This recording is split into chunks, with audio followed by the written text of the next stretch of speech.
Hello, and welcome to this CodeRage session on migrating your C++ Builder projects to Unicode. My name is Mannarino, and I'm one of the Embarcadero software consultants. Here is our agenda.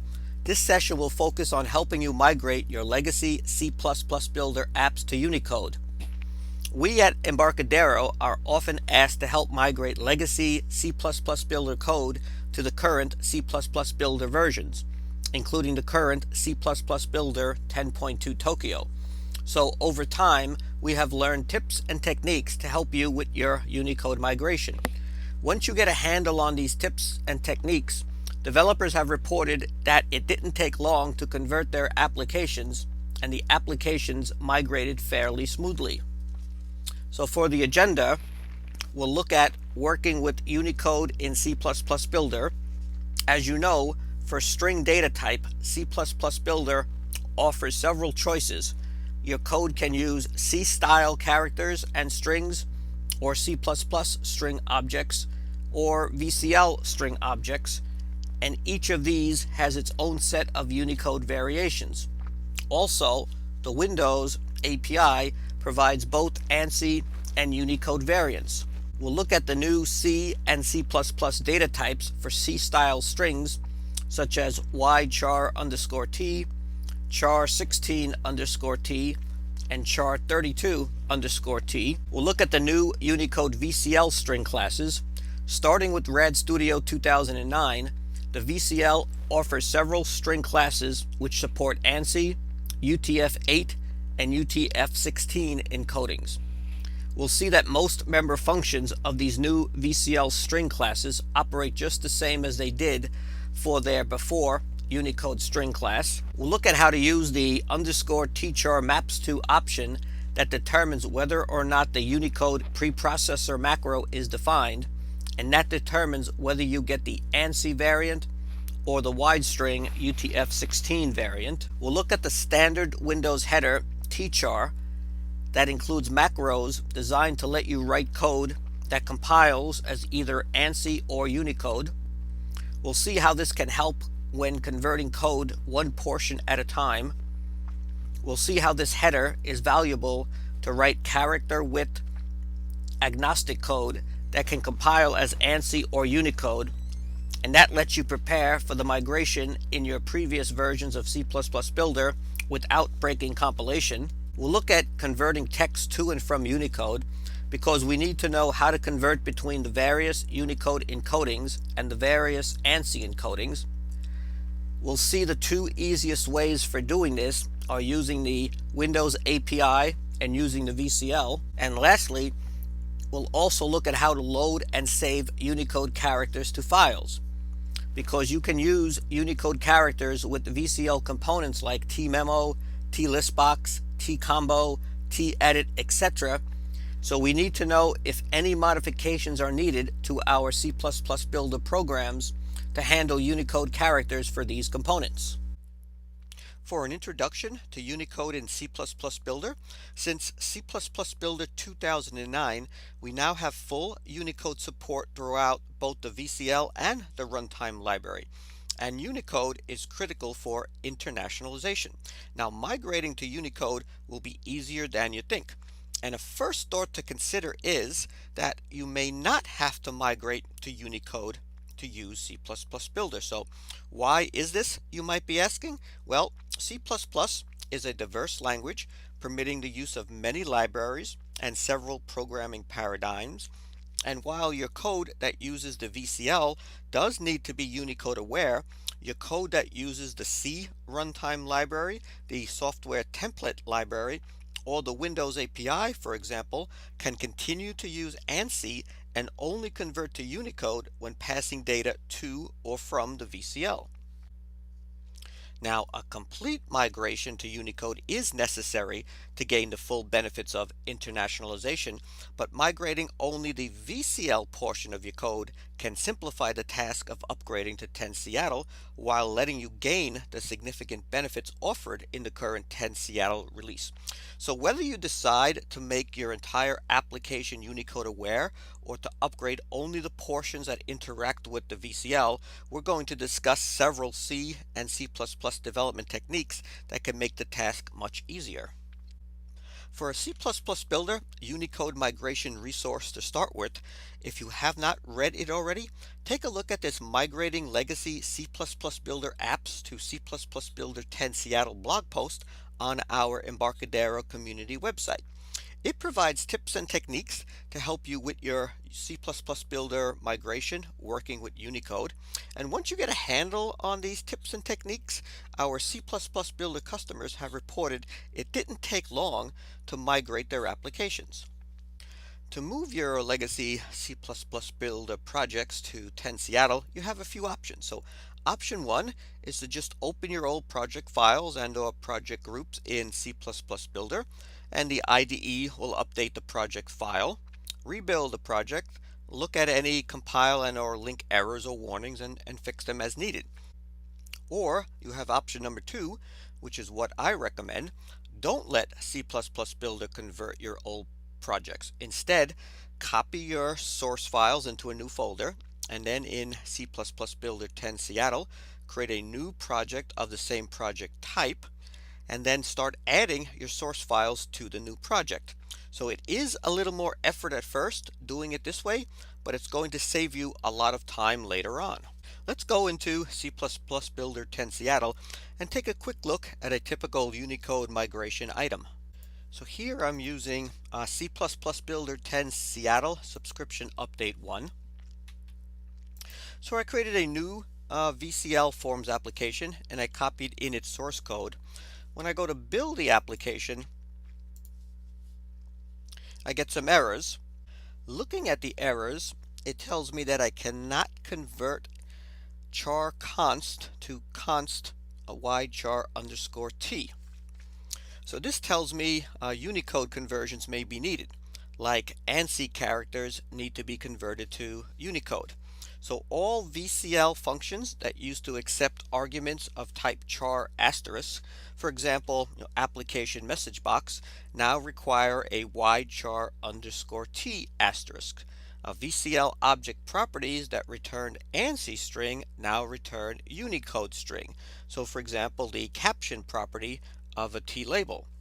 So here's an example where you cannot blind cast. So a char asterisk star is not a char underscore t asterisk. So to resolve this Unicode conversion error, we can use a Unicode string with a C underscore string function, and that will return for us a char underscore t. And the C underscore string function gives us the current value of the string object, and Unicode string is a new class containing 16-bit char underscore t data in the UTF-16 encoding.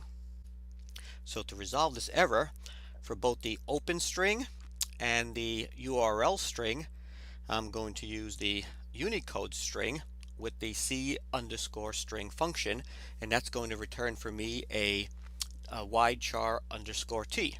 So now if I build and run this application, it should work fine.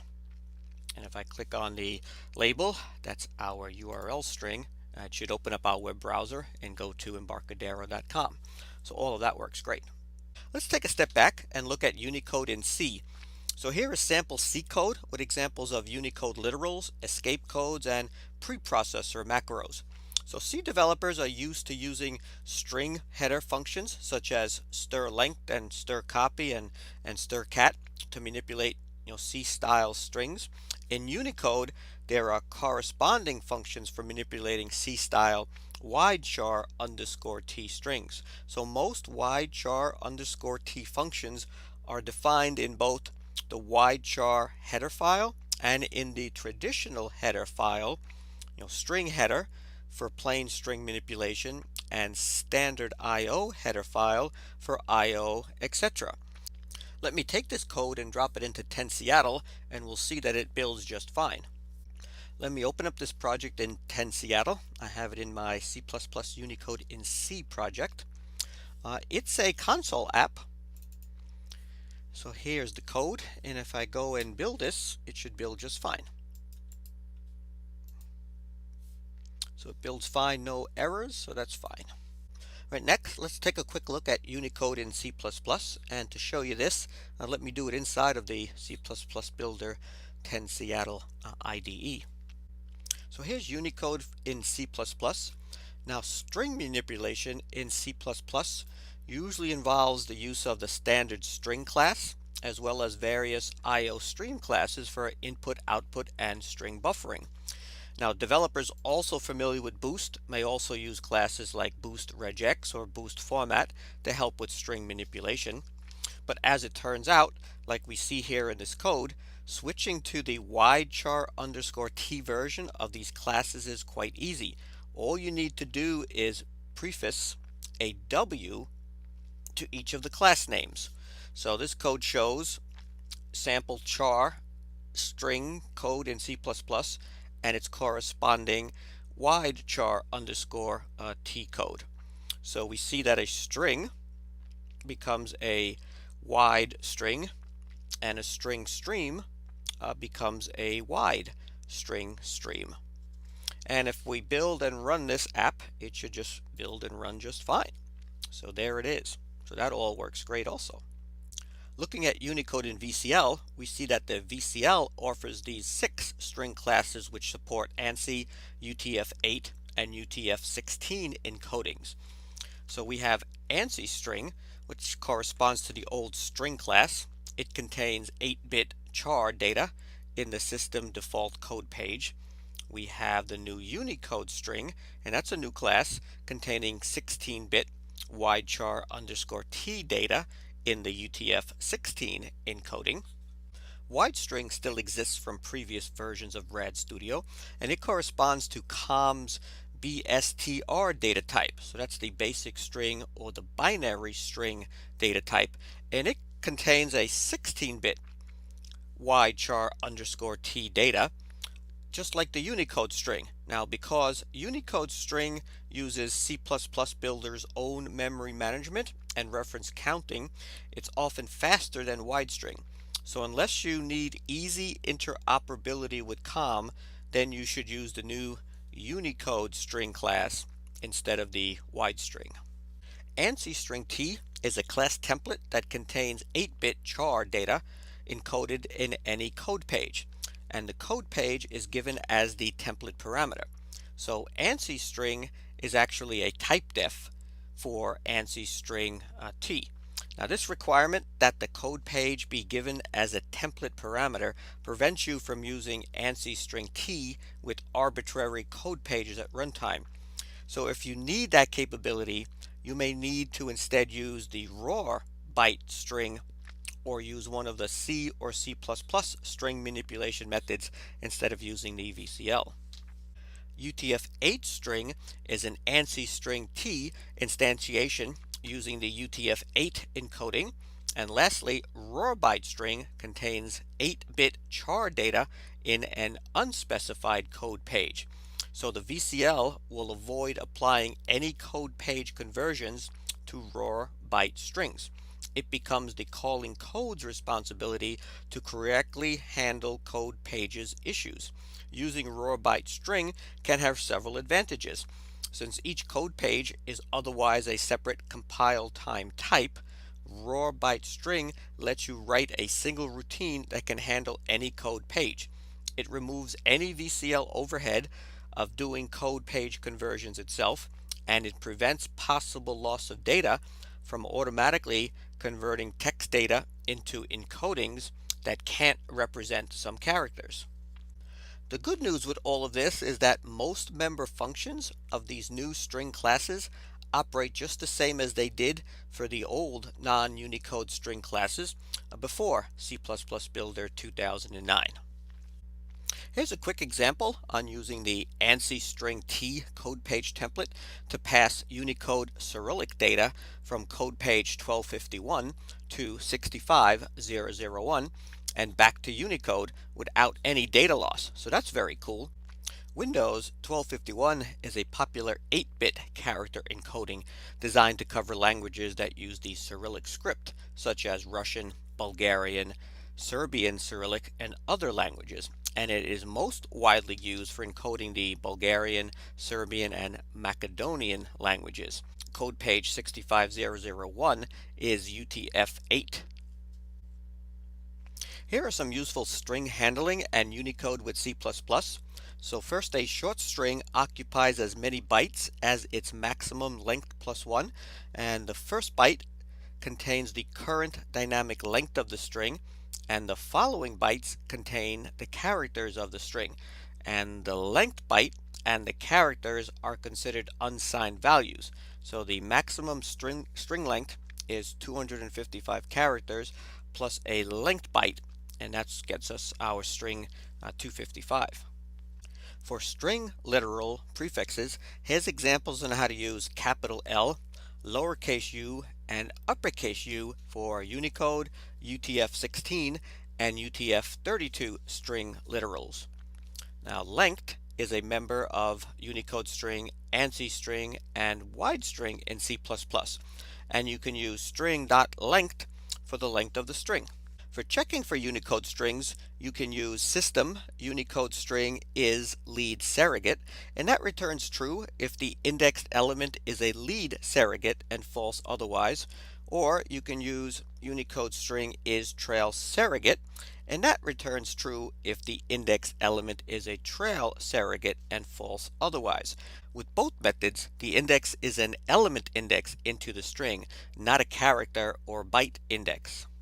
Looking at Unicode and Windows API, we see that the Windows API includes both Unicode and ANSI variants. So for example, if we look at the message box function, it's actually two different functions, right? Message box A, which takes ANSI strings, and message box W, which takes wide UTF-16 strings. So message box itself is a macro that resolves to message box A or message box W, depending on your preprocessor macros and project options. Now, you're also free to explicitly call one API variant or the other, regardless of your project options, simply by calling message box A or message box W directly. And other Windows API functions dealing with text or string data have similar variants. Now, which variant you get is determined by whether or not the Unicode preprocessor macro is defined. In C++ Builder, this macro is automatically defined depending on your project's options. In upcoming slides and demonstrations, we'll see how you can change the Unicode preprocessor macro using the _tchar maps to option. And we'll also see in a moment how the Unicode macro also affects the use of standard Windows tchar header file in writing code that can compile as ANSI or Unicode. And lastly on this slide, the Windows API also includes functions such as char next and char previous and compare string that are capable of dealing with complexities such as composite characters and surrogate pairs. So all of this is great. Next, let's look at the C++ data types for C-style strings. So working with Unicode introduces several more C and C++ data types for C-style strings. So I mentioned these previously under Unicode in C and Unicode in VCL, but they also apply to C++. So just to be complete, here they are again. The char 16 underscore T and the char 32 underscore T specifies the two new character types for holding UTF-16 and UTF-32 data respectively. The char 16 underscore T values, they're written using the string literal prefix lowercase u, and the char 32 underscore T, those values are written using the string literal prefix uppercase U. And lastly, C++ also has the AnsiString T code page template that contains 8-bit char data encoded in any code page, and the code page is given as the template parameter. And if needed, you can create your own AnsiString types. Let's spend some time on this _tchar maps to option in C++ Builder. In the C++ Builder IDE, This underscore teachar maps to option controls the floating definition of underscore teachar. So you have two choices. So if underscore teachar maps to ychar underscore t, this is the typical default for C++ applications that use the VCL or FireMonkey. The other option would be underscore teachar maps to char. And if it's set to char, this is the default for C++ applications that do not use the VCL or FireMonkey, such as C++ console applications. Before you can set this option to ychar underscore t, your project must have an entry point called underscore tmain or underscore twinmain. Now, new projects created with Rad Studio have these entry points by default, but imported projects might need to have these entry points added by hand. And that's another reason when you are migrating your legacy projects to the newer 10 Seattle to first create a new project, either VCL or FireMonkey, and then copy your source code into the new project. As we see here on this slide, to change this option from the IDE, it's under the Project Options C++ Shared Options, the underscore teachar maps to option.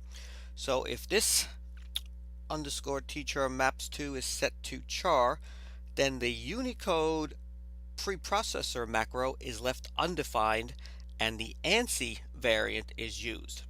If it's set to ychar underscore t, then the Unicode macro is defined and the wide string UTF-16 variant is used. Also, when set to ychar underscore t, the core header file, tchar, defines the macros for Unicode builds and in writing code that can compile as ANSI or Unicode. We're going to take a look at the tchar header file in the next slide. So for C++ code that interacts with the Windows API and VCL, it's better off having underscore teachar set to ychar underscore t, like we see here on this slide. Let's now talk about how do you use the Windows teachar header file with Unicode. So it can be valuable to write character width agnostic code that can compile as ANSI or Unicode. So if you're planning on a complete Unicode migration as part of an upgrade to C++ Builder 10 Seattle, character width agnostic code lets you prepare for the migration in your previous version of C++ Builder without breaking compilation. And Windows provides us with this tchar header file to help with this. Depending on whether the underscore Unicode preprocessor macro is defined, as we just discussed in the last slide by setting C++ Builder's underscore teachar maps to option, this tchar header defines the following macros for Unicode builds. So tchar, which is defined as char for non-Unicode builds, or it's defined as ychar underscore t for Unicode builds. Underscore t, which is removed by the preprocessor for non-Unicode builds and is defined as uppercase L for Unicode builds. So this means that you can write underscore t hello world and the preprocessor converts it to a char literal hello world, or ychar underscore t literal, and that gives us the uppercase L hello world as appropriate. And here are the other macros you get for Unicode builds from the tchar header file. So for example, we have the wide string cat to append one string to another. We have the wide string printf to write formatted output to standard out.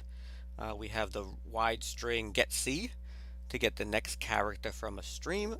And we have the wide TOI to convert a string to an integer. And macros are also provided for file and directory manipulation functions so that you can manipulate ANSI or Unicode file names as appropriate. So you can look at the source code for this include tchar header file for a complete list of available macros And using these macros is very simple. Let's now take a look at an application to show us how to work with the underscore tchar maps to option and use the tchar header macros. Here's a C++ Builder 10 Seattle VCL Forms application. It has 2 buttons and a t-edit box. Now in the edit box I have Unicode characters. So the C++ Builder IDE is fully Unicode aware, meaning you can enter Unicode characters in the VCL controls like the t-edit or a t-list box. And you can enter Unicode characters directly for the properties of the controls, like for the text property of the t-edit or the name of the control. So if I wanted to change the name of my edit1 to these Unicode characters, I can do that. So I can copy these characters and let me search for the name. And instead of calling it edit1, I can replace it with those Unicode characters. And the IDE will know what to do with it. So that's pretty cool. But let me put its name back to edit1 because it's a lot easier for me to work with it as edit1 rather than those Unicode characters. And if I needed or wanted, I could enter Unicode characters directly into the code without resorting to any escape characters. With the message box button, I'm calling the Windows API message box and I'm putting out a string, hello C++ Builder 10 Seattle. You see here I'm using the tchar header macro underscore t, but I could have also used the underscore text macro. Now to be able to use this underscore t macro, I needed to include the tchar header file. The underscore t is a macro that converts 8-bit strings into wide character format. Also using the underscore t macro, I'm outputting the caption for the message box to say message box dash literal string and an OK for the message box OK button. After that, if I have Unicode defined, meaning that I have underscore tchar map to ychar underscore t, then I'm going to output the text from my edit box. So if I have Unicode defined, then the text could be either ANSI or Unicode and it should output and display correctly. But if I don't have Unicode defined, meaning underscore tchar maps to char, then I'm going to use AnsiString and do this cast using the C underscore string function and take the string text from the edit box. So this way, this application will work whether the code or the application I'm building is on a Unicode enabled system or a non-Unicode enabled system. Looking at my project options,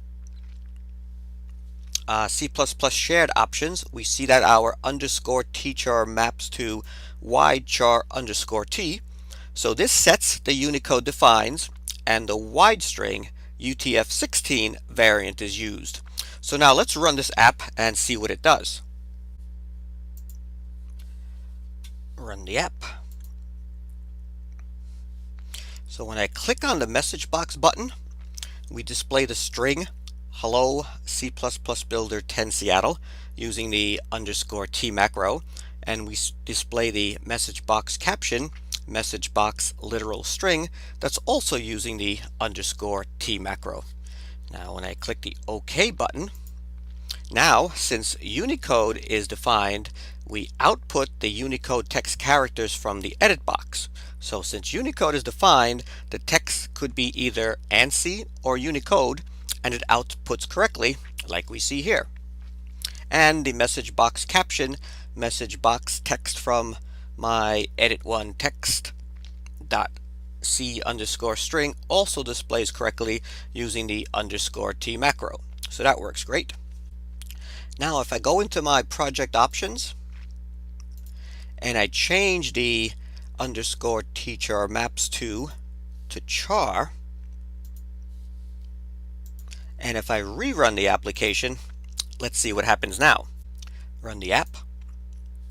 So now this app is running with the underscore tchar maps to char.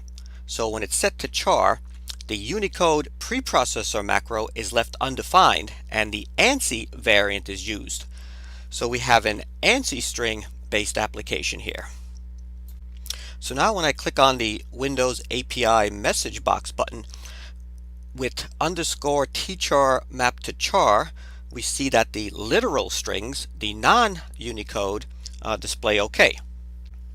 So now since Unicode is not defined, the app will execute the else code and the message box will try to display an ANSI string of the Unicode characters in the edit box. So when I click the OK button, because now it's an ANSI string application, the Unicode text in the edit box displays as question marks, but otherwise the app still works OK.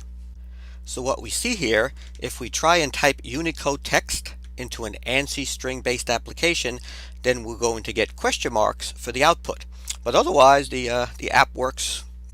Let me go back into project options and let me set the underscore tchar maps to back to ychar underscore t, and then we'll rebuild and run the app and we'll see what the application message box does. Looking at the event for the application message box, here we are using the application class, which is in the VCL, and I'm going to call its version of message box.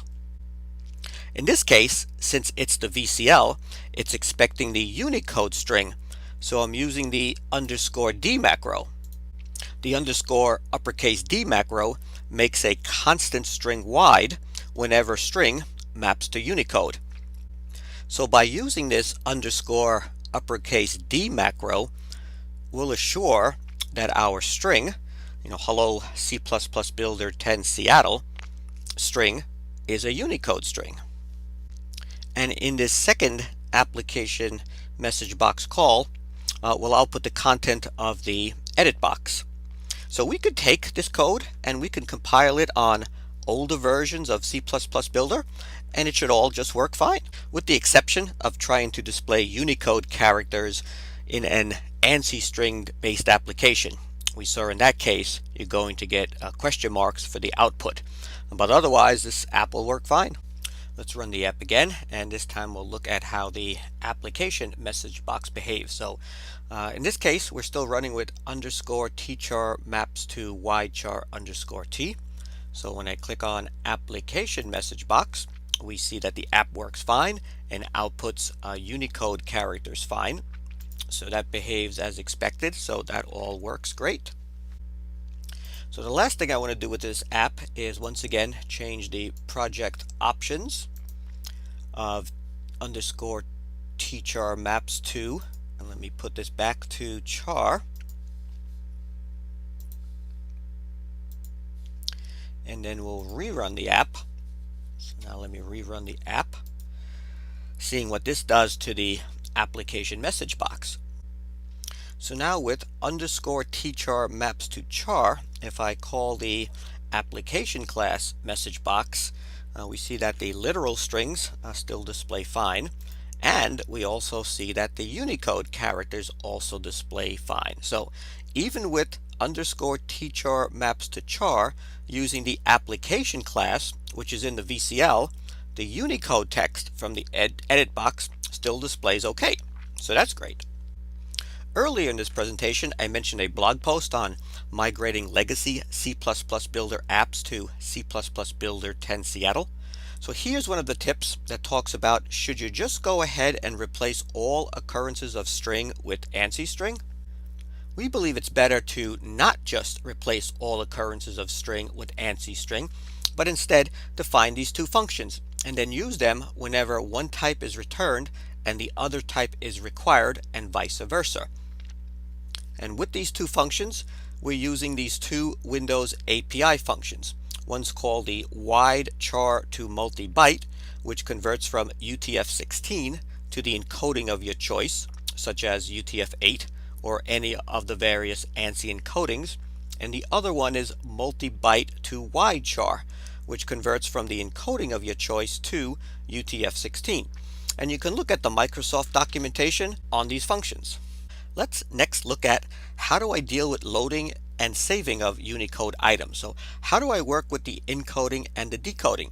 So for example, if you have a list box, how do you save and load the items from a file? Well, the load from file and the save to file methods, you now have a second parameter, which is the T encoding class. The T encoding class has a static property where you can specify the encoding, either ASCII or UTF-8 or Unicode or Unicode Big Indian. And if you look at the T encoding class, you'll see it has different field types like default, UTF-8, UTF-16 with Big and Little Indian and byte order mark support. So let's run an app and see how we can use T encoding to save to file and load from file. Here's a VCL app with an edit box and a list box. So let me run this app. So with this app, I can add and delete strings from the list box. I can save the items in the list box to a file, and I can load items from a file into the list box. So I have an external text file with Unicode characters, and I could load into the list box. So if I click my button, load from file, it loads some sample Unicode character strings into my list box. And if I select one of these strings from the list box, we see it nicely gets displayed on the caption property of a T label. So why can it do that? Because the VCL is fully Unicode enabled. That's why. So that's cool. So how do we do the load from file and save to file? Well, if we look at load from file, we look at its method, we will see that this method comes from the classes unit, and in this unit there are declarations for load from file and save to file methods for components that contain T strings. Looking at the methods load from file and save to file, we see that it now has a second parameter, which is the T encoding class, and the T encoding class has a static property where you can specify the encoding, either ASCII or UTF-8 or Unicode or Unicode Big Indian or Unicode Little Indian. And if we look inside of this class, we see that it comes with all these different types of encodings that we can use. And this class also has a bunch of functions that are used inside of the encoding as well. So this app, we're using UTF-8 encoding. Now, I'll mention if you don't supply the second T encoding parameter, then it's a null pointer, and in the runtime, if it sees a null pointer, it will use default encoding, and default encoding will be whatever the desktop you are running on, such as a Japanese desktop or a Chinese desktop or a USA desktop, or whatever you set the code page for your application, then it will use that encoding. But if you want to control it and you know you are going to put Unicode characters, let's say into a list box or a memo or a database memo, or you're dealing with Unicode characters in a database, in a text or a blob field, then you want to take control of the encoding.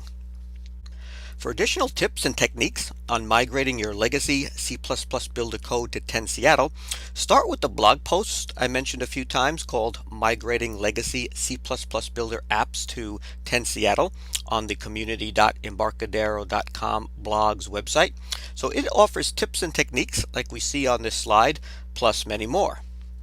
This ends what we had time to cover for this session on C++ Builder Unicode migration. Hopefully it gave you an overview of Unicode in C, C++, the VCL, and the Windows API, and hopefully it gave you an overview on how to migrate a C++ Builder application to Unicode and provided some useful tips and techniques for doing the migration. So for an overview approach for migrating your apps to C++ Builder 10 Seattle, here's what you can do for a minimal migration or a complete migration. And remember, Embarcadero is here to help. So let us know any Unicode migration issues you are having, and we should be able to help. For additional resources for migrating legacy C++ Builder, please visit the blog post Migrating Legacy C++ Builder Apps to C++ Builder 10 Seattle on the community.embarcadero.com blogs website, and you'll see all these additional resources to help with your migration. So hope this helps in your migrations. So once again, please let us know what specific C++ Builder Unicode issues you are having. Embarcadero is here to help. So thank you all for attending this session on C++ Builder Unicode migration. Let's now open up this session to any questions you may have.